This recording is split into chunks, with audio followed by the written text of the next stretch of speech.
Rightio folks, one of the smaller fields of the day, but certainly one of the more interesting ones. These are air-cooled student modified bikes. So we've got class M1 and M2. I think they've combined them today as we see some heavy rain coming down. Certainly I'm not outside, but it's certainly a lot of spits on the window of the commentary box. So that might change things a little bit. But yeah, M1 and M2, air-cooled student modified. And the N2 class is air-cooled student modified, where they're allowed to purchase, say, an accessory exhaust pipe and fit it on. So the difference is you can, in the M1 class, you can make that exhaust pipe, you can do this and that, or you can buy one for the M2 class. We were very interested at young Jade Reynolds yesterday on bike number 120, who's out there. I don't recognise the colours at the moment, but Jade was pretty quick there yesterday, and he's ported and polished his bike as well.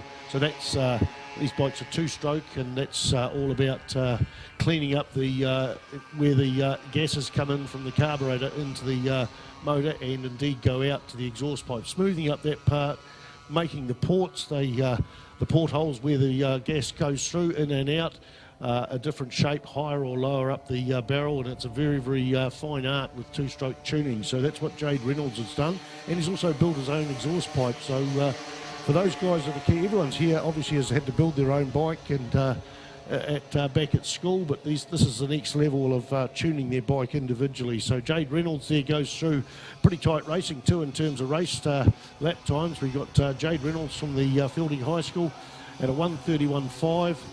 Clinton Durham there at a 1:31.8, so just 0.3 of a second between the two of them. Then we go back to Tiana Rollo.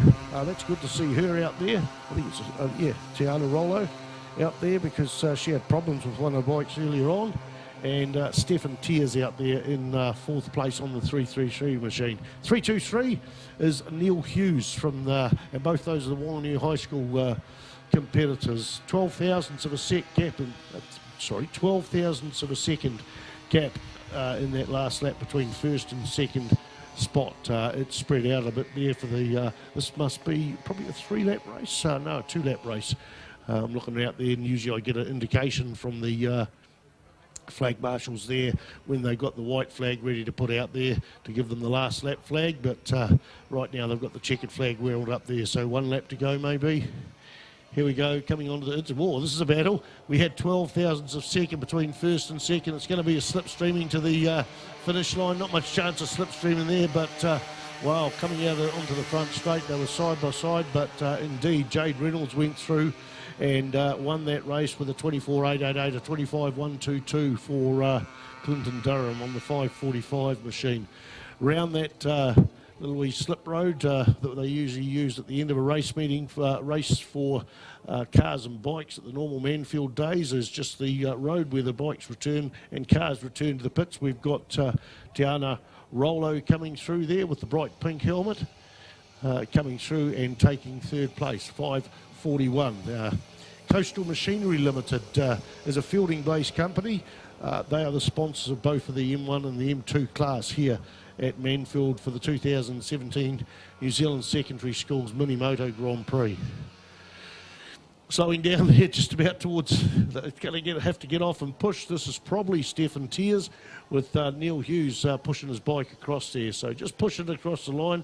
I honestly don't know who it is because I can't see the number until I get across there. Maybe I can get it. It's got a... Oh, it's going to be harder even because it's either 323 or 333. But in fact, that was Stefan Tiers on 333.